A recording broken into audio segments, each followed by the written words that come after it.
सांवली बहू की दिवाली। सुजानपुर गांव में रोशनी और कविता दो जुड़वा बहनें अपने माता पिता के साथ रहती थी। रोशनी का रंग सांवला था और दूसरी तरफ कविता बहुत खूबसूरत थी, लेकिन रंग के अलावा वो दोनों दिखने में बिल्कुल एक जैसी थी। इस वजह से कविता उसे बिल्कुल पसंद नहीं करती थी और उसे अपने गोरे रंग पर बहुत घमंड भी था। कुछ दिनों के बाद उन दोनों के माता पिता आपस में बात कर रहे थे। अरे सावित्री, कविता के लिए एक बहुत बड़े घर से रिश्ता आया है, लेकिन अभी तो उसकी पढ़ाई ही चल रही है और ये उसकी कॉलेज का आखिरी साल भी है। सावित्री, वो लोग बहुत अमीर हैं और उनकी शहर में बहुत इज्जत है। अगर हमारी बेटी उस घर में जाएगी तो कारोबार में भी हमें बहुत मदद मिल जाया करेगी। अगर आपको ठीक लगता है तो मैं कविता से बात कर लेती हूँ। और कविता की माँ उससे शादी की बात करती है। अरे कविता बेटी, तुम्हारे लिए एक बहुत बड़े घर से रिश्ता आया है। माँ, मुझे अभी शादी नहीं करनी, मेरे बहुत सपने हैं, पहले मैं उनको पूरा करना चाहती हूँ। देख बेटा, लड़के वाले बहुत अमीर हैं और उन्होंने तेरी फोटो देखकर ये रिश्ता भेजा है। एक बार लड़के वालों से मिल लेते हैं। अगले दिन लड़के के माता पिता कविता को देखने आते हैं और जैसे ही वो कविता को देखते हैं उनको वो पसंद आ जाती है। लेकिन रोशनी अपने कमरे से बाहर नहीं निकलती क्योंकि उसके माता पिता को डर था कि उसको देखकर कहीं वो रिश्ते के लिए इनकार न कर दें। और देखते ही देखते शादी का दिन आ जाता है और कविता तैयार होने के लिए ब्यूटी पार्लर चली जाती है। अरे रोशनी बेटा, ये कविता कहाँ रह गई? बारात आने का समय हो गया है। पिताजी, वो ब्यूटी पार्लर गई थी लेकिन अभी तक वो वापस नहीं आई है। बहुत देर तक वो कविता का इंतजार करते हैं और तभी रोशनी के पास उसका मैसेज आता है जिसमें लिखा था कि वो ये शादी नहीं करना चाहती, इसलिए वो घर छोड़कर जा रही है। ये बात सुनकर मोहन और सावित्री के पैरों तले जमीन खिसक जाती है और तभी उनके घर पर बारात आ जाती है। सावित्री, बारात आ गई है, अब हम क्या करें? इस लड़के ने तो हमारी नाक ही कटा दी है। रोशनी बेटा, अब तो तू ही हमें इस मुसीबत से निकाल सकती है। लेकिन माँ, मैं क्या कर सकती हूँ? तू कविता की जगह ले ले बेटा। मोहन और सावित्री दोनों मिलकर रोशनी को मना लेते हैं और उसी को मंडप में बिठा देते हैं। रोशनी का मुंह ढका हुआ था, इसलिए कोई उसे देख नहीं पाता। शादी हो जाती है और रोशनी दूल्हे के साथ उसके घर चली जाती है। लेकिन मुंह दिखाई के समय जब वो लोग उसको देखते हैं तो दंग रह जाते हैं। अरे ये क्या, ये इतनी सांवली कैसे हो गई? जब हम इसे देखने गए थे तब तो ये बहुत गोरी थी।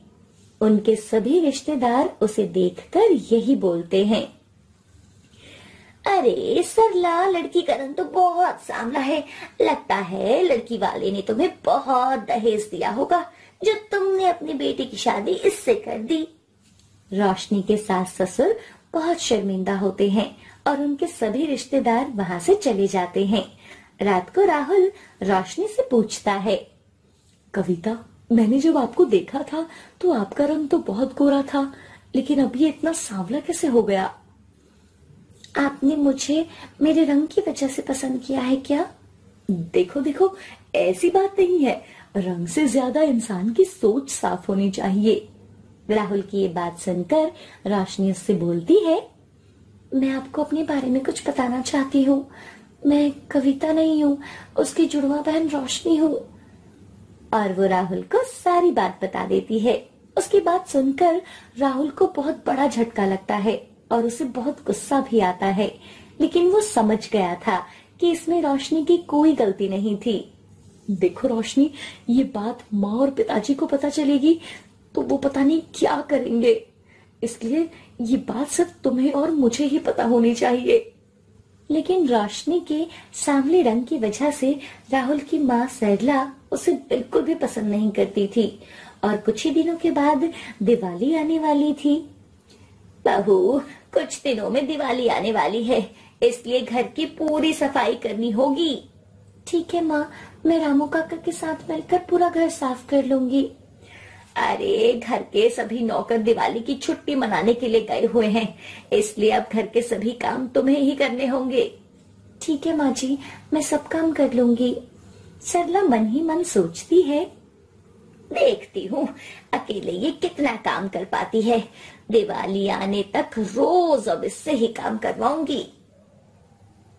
मैंने बाथरूम में कुछ गंदे कपड़े रखे हैं, पहले बहू उन्हें साफ कर देना। ठीक है माँ जी, मैं कर देती हूँ। रोशनी बाथरूम में देखती है तो वो हैरान हो जाती है, क्योंकि वहां पर बहुत सारे कपड़े धोने के लिए थे। काम वाली तो रोज आती है, पर इनको देखकर तो ऐसे लग रहा है जैसे महीने भर से कपड़े न धोए हों। लेकिन रोशनी कपड़े धोने लगती है और वो सभी कपड़े धोकर जैसे ही बाहर आती है तो उसकी सास उससे बोलती है, 2 कपड़े धोने में इतनी देर लगती है क्या? जा मेरे लिए कुछ खाने को लेकर आ। फिर रोशनी किचन में जाती है और सरला के लिए खाना बनाकर लाती है। माँ जी, ये लीजिए खाना। ठीक है। और रोशनी अपने कमरे में चली जाती है। अभी थोड़ी देर बाद सरला उसे फिर से आवाज लगाती है, बहू, ओ बहू, अरे कहाँ चली गई तू? जी माँ जी, मैं थोड़ा थक गई थी, इसलिए आराम करने चली गई थी।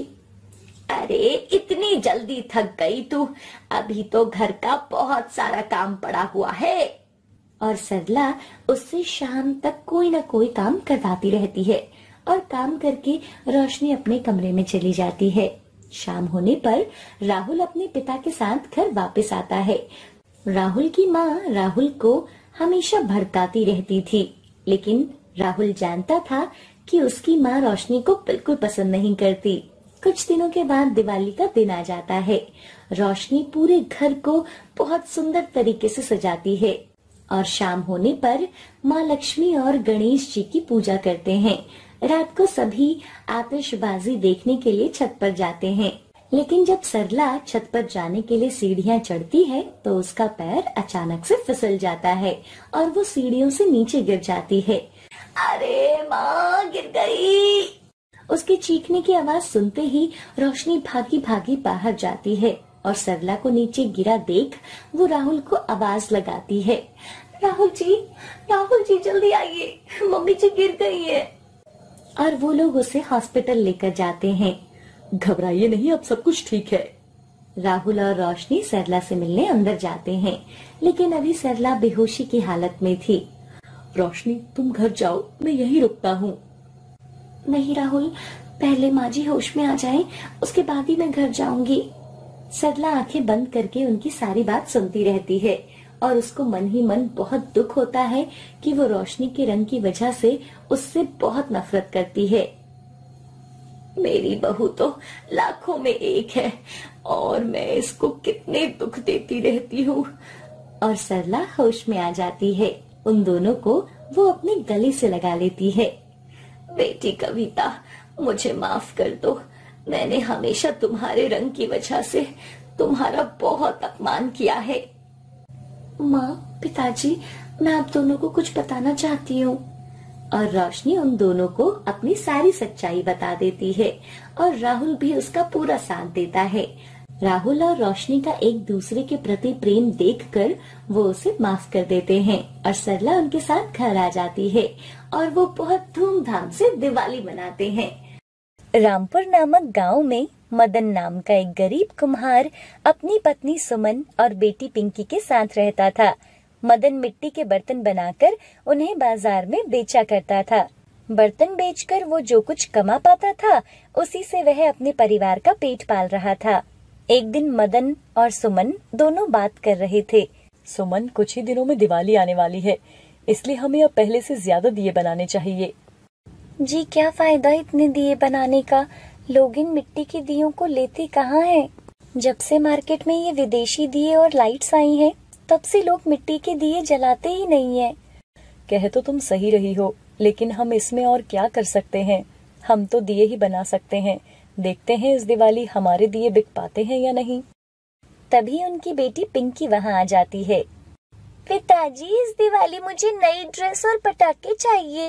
वो सहेली ने नई ड्रेस ली है। वो बोल रही थी कि दिवाली की पूजा में वो नई ड्रेस पहनेगी। हाँ बेटा, इस बार हमारे दिए बिक जाएं, फिर तुम्हारे लिए अच्छी सी ड्रेस और पटाखे लाऊंगा। मदन दिए बनाने लगता है और बहुत सारे दिए बनाता है।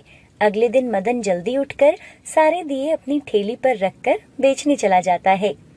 दिए ले लो, मिट्टी के दिए ले लो, दिए ले लो, दिवाली के लिए दिए ले लो। मदन पूरा दिन घूमता है लेकिन उसके दिए नहीं बिक पाते। हे भगवान, आज तो एक भी दिया नहीं बिका। पता नहीं हम अपनी दिवाली कैसे मनाएंगे। यहाँ तो रोजी रोटी तक के पैसे नहीं बन पा रहे और पिंकी की नई ड्रेस भी तो लेनी है। कितने समय बाद तो मेरी बच्ची ने मुझसे कुछ मांगा है। ये सब सोचते सोचते मदन दिए बेच रहा था और सुबह से शाम हो जाती है और मदन उदास मन से घर लौट आता है। जैसे ही मदन घर पहुंचता है, पिंकी भागकर अपने पिता के पास आती है। पिताजी, पिताजी, आप मेरे लिए ड्रेस ले आए। तभी वहाँ सुमन आ जाती है। अरे बेटा, अभी तो दिवाली आने में 3 दिन है, बाद में ले आएंगे तुम्हारे लिए ड्रेस। अभी तुम बाहर जाकर खेलो। पिंकी बाहर खेलने चली जाती है। जी क्या हुआ, आप इतने निराश क्यों लग रहे हो? क्या करूं सुमन, दिवाली आने वाली है लेकिन कोई भी ये मिट्टी के दिए नहीं खरीद रहा। आज पूरे दिन में एक भी दिया नहीं बिका। अगर ऐसे ही चलता रहा तो हम क्या करेंगे? हमारे पास तो खाना खाने तक के पैसे नहीं हैं, तो दिवाली और पूजा, पिंकी के लिए नई ड्रेस और पटाखे कहाँ से लाऊंगा? जी आप दिल छोटा मत करिए, अभी दिवाली को कुछ दिन है, क्यों ना हम और सुंदर दिए बनाएं। अगर हम इस बार रंग बिरंगे दिए बनाएं, क्या पता फिर हमारे दिए बिक जाएं। मदन सुमन की बात मान लेता है और फिर वो दोनों मिलकर दिए बनाते हैं और उनमें रंग भरते हैं। अगले दिन मदन फिर से दिए बेचने जाता है, लेकिन जाते जाते मदन की ठेली को एक गाड़ी टक्कर मार देती है और मदन को चोट लग जाती है। मदन को ऐसे सड़क में गिरा देख लोग उसे डॉक्टर के पास ले जाते हैं और उसको पट्टी करवा देते हैं। मदन फिर घर चला जाता है। उसके बहुत दिए टूट गए थे। मदन की ये हालत देखकर सुमन रोने लगती है। हे भगवान, ये आपको क्या हो गया है? मदन सुमन को सारी बात बताता है। भगवान का शुक्र है, आपको ज्यादा चोट नहीं लगी। आप चिंता मत करो, सब ठीक हो जाएगा। घर में खाने तक का सामान नहीं है और ऊपर से ये चोट लग गई और जो दिए बनाए थे वो भी टूट गए। मेरी तो कुछ समझ नहीं आ रहा कि भगवान क्या चाहता है, क्यों हमारे साथ ये सब कर रहा है। मदन सुमन से कहता है, कल दिवाली है, अब तुम्हें ही सारे दिए बनाने पड़ेंगे और फिर बाजार में ले जाकर उन्हें बेचना भी पड़े। सुमन उस दिन नए दिए बनाती है और अगले दिन उन्हें बाजार ले जाती है। माँ, मैं भी आपके साथ दिए बेचने चलूं? ठीक है, तुम भी चल पड़ो। फिर वे दोनों दिए बेचने चले जाते हैं। दिए ले लो, रंग बिरंगे दिए ले लो, दिए ले लो, सुंदर सुंदर दिए ले लो। तभी कुछ औरतें उनके पास आती हैं और उनसे कुछ दिए लेती हैं। अरे, ये तो बहुत सुंदर बनाए हैं। ये दिए मैं लक्ष्मी माता की पूजा के लिए इस्तेमाल करूंगी। हाँ, मैं भी ये दिए माता रानी की पूजा के लिए ले रही हूँ। वो औरतें दिए लेकर चली जाती हैं। तभी पिंकी अपनी माँ से बोलती है, माँ, हम भी आज लक्ष्मी माता की पूजा करेंगे।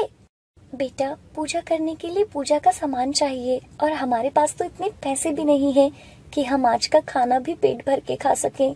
और ऊपर से तेरे पिताजी भी ठीक नहीं है, उनको चोट लगी है, तो ऐसे में पूजा का सामान कैसे लेंगे? अपनी माँ की बात सुनकर पिंकी उदास हो जाती है। पिंकी को ऐसे उदास देखकर सुमन पिंकी से पूछती है, अच्छा ये बताओ, तुम्हें कौन से रंग की ड्रेस लेनी है? माँ, मुझे ड्रेस नहीं चाहिए, लेकिन हमें भी माता रानी की पूजा करनी है। सुमन पिंकी को बोलती है कि उसके पिताजी को चोट लगी है, उनके लिए दवाई और खाने का सामान लेना है ताकि वो जल्दी ठीक हो जाए। लेकिन दूसरी तरफ पिंकी ने पूरा मन बनाया था कि वो भी माता रानी की पूजा करना चाहती है। दिए बेचते बेचते उन्हें शाम हो जाती है। सुमन और पिंकी के अभी कुछ दिए बाकी थे। तभी एक बूढ़ी औरत वहाँ आती है। बेटा, ये दिए कैसे दिए? 10 रुपए के 5 दिए हैं माता जी। ठीक है बेटी, तुम ऐसा करो, सारे दिए मुझे दे जाओ। तभी पिंकी उस बूढ़ी औरत से बोलती है, माता जी, क्या आप भी ये लक्ष्मी माता रानी की पूजा करने के लिए ले जा रही हो? हाँ हाँ बेटा, मैं भी माता रानी की दिवाली पर पूजा करूंगी। तुम्हें भी करनी है क्या पूजा? हाँ, मैं भी करूंगी माता रानी की पूजा। है ना माँ, हम करेंगे ना आज पूजा। बूढ़ी औरत सारे दिए ले जाती है और जाते समय उनमें से एक दिया पिंकी को दे जाती है। ये लो बेटा, आज दिवाली पूजा में इस दिए को जला लेना, माता रानी सबके साथ है। और वो वहाँ से चली जाती है। सुमन और पिंकी अब घर जाने लगते हैं। तभी सुमन पिंकी से बोलती है, चलो दुकान से कुछ खाने का सामान और तुम्हारी ड्रेस ले लेते हैं। इन पैसों से तुम्हारे लिए ड्रेस तो ले ही सकते हैं। तुम कितने दिनों से इस ड्रेस के लिए बोल रही थी? माँ, मुझे ड्रेस नहीं चाहिए, तुम इन पैसों से पूजा का सामान ले लो। पिंकी की बात सुनकर सुमन का मन भर आया और वो बिना कुछ बोले उन पैसों से पूजा का सामान ले लेती है। पिंकी भागकर घर के अंदर जाती है और अपने पिताजी से बोलती है, पिताजी जल्दी आ जाओ, हम भी माता लक्ष्मी जी की पूजा करेंगे। ये देखो, मेरे पास एक दिया भी है और माँ पूजा का सामान ले आई है। फिर वो सब मिलकर पूजा करने लगते हैं। पिंकी जैसे ही दिया जलाती है, वह सोने का दिया बन जाता है और इस दिए में से एक और नए सोने का दिया निकलता है। पिंकी खुश हो जाती है। अरे, एक और दिया! ये सब देखकर सुमन और मदन दंग रह जाते हैं और पिंकी उस दिए को भी जलाती है तो एक और सोने का दिया निकल जाता है। सब ये देखकर हैरान थे। पिंकी जैसे जैसे दिए जला रही थी, वैसे वैसे उसमें से एक और नया सोने का दिया निकल रहा था। तभी माता लक्ष्मी जी उन सबको दर्शन देती है। ये कोई साधारण दिया नहीं है, ये एक जादुई दिया है। आपकी बेटी बिना किसी इच्छा से मेरी पूजा करना चाहती थी। मैं इससे बहुत प्रसन्न हूँ, इसलिए मैंने इसे ये जादुई दिया दिया है। वो सब मिलकर माता लक्ष्मी जी की पूजा करते हैं। फिर पिंकी पूरे घर में वो दिए जलाती है और वो उन दियों को बेचकर अमीर हो जाते हैं और खुशी खुशी अपनी जिंदगी। हाय किड्स, आप सभी को दिवाली की ढेर सारी शुभकामनाएं। आपको ये स्टोरी कैसी लगी हमें कमेंट करके जरूर बताइए। और हाँ, अगर आप हमारे चैनल पर नए हैं तो हमारे चैनल को सब्सक्राइब करना ना भूलें। Bye bye kids.